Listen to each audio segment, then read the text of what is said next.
Hello, my friends. Welcome back to Tittle Tattle Tarot. It's Georgie here with the Curious Creatures Tarot deck. And we're going to do another little reading on Meghan Markle and a possible husband after Harry goes.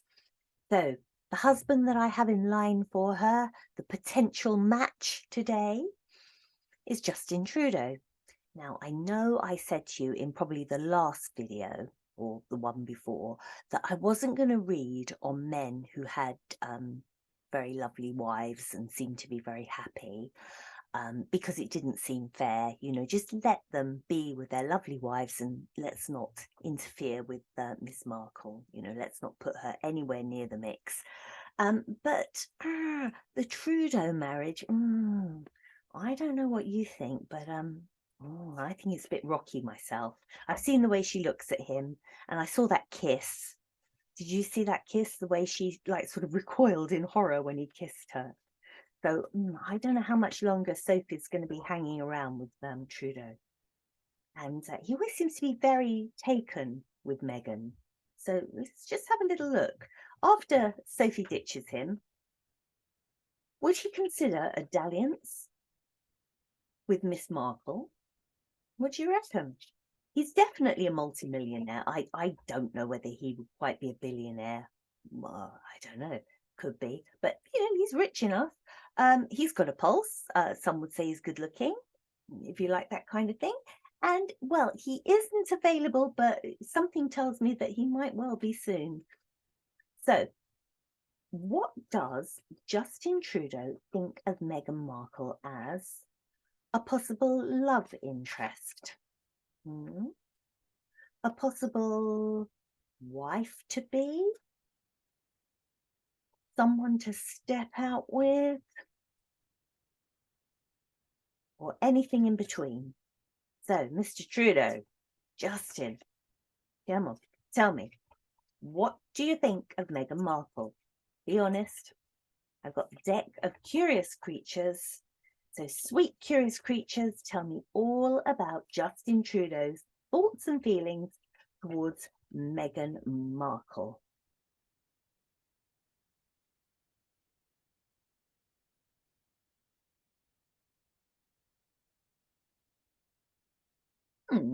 Bit of a mix, this one. Let me pull that down a little bit and move it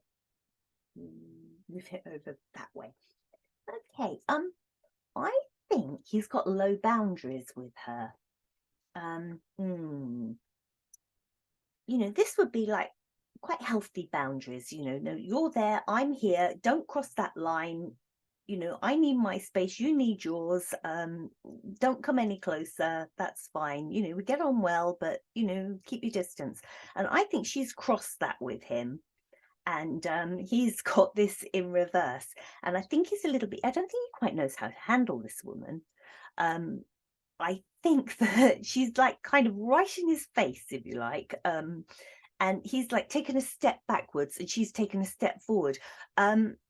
Yeah, he really feels like she's stepped over the line with him. And I don't think he knows how to re-establish that line again.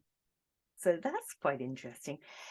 Temperance. I I think he sees himself as a little bit of a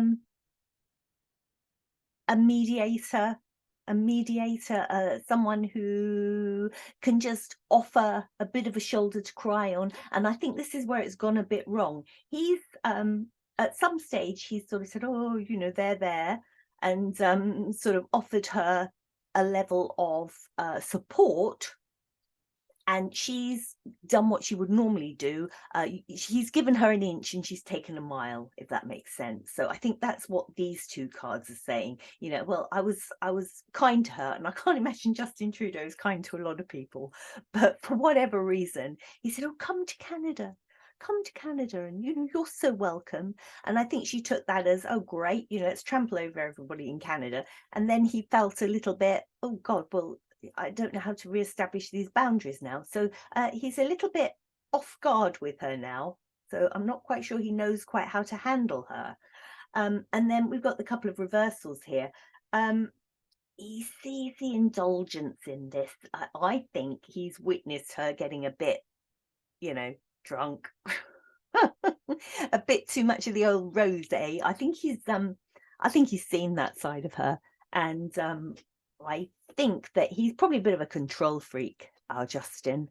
I can't imagine that he would like a woman getting a little bit drunk and staggering round, and I I don't think he liked that in her. He saw her maybe at that pool party that they had with the invisible children of hers, apparently, some kind of bash around a pool.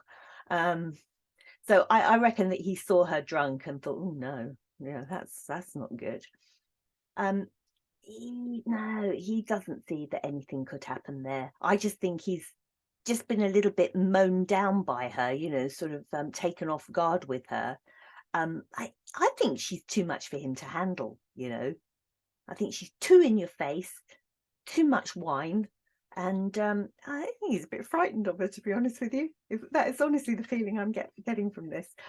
He doesn't see, even if it was a friendship, you would like sort of put time into something, and you've got to cultivate friendships, haven't you, and relationships, whether they're partnerships or just friendships.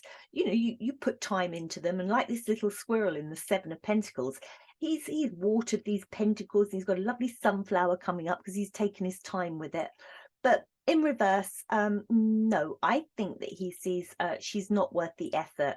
He put in some effort once and said, oh, come over to Canada and you're so welcome. And I think she took total advantage of it and put him on the back foot. And he felt a bit kind of smothered by it all because he gave her an inch, he took a mile.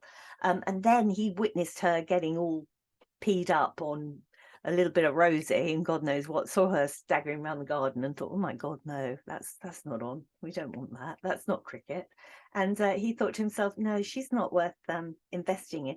No, it's a no. I don't think if Sophie left him and moved on to better things, he wouldn't be knocking on Meghan Markle's door. That's my opinion, just based on this little reading here. We've got to think of someone else. Really getting thin on the ground now. But thank you for the suggestion, and I'll be back with another one very, very soon. Bye-bye.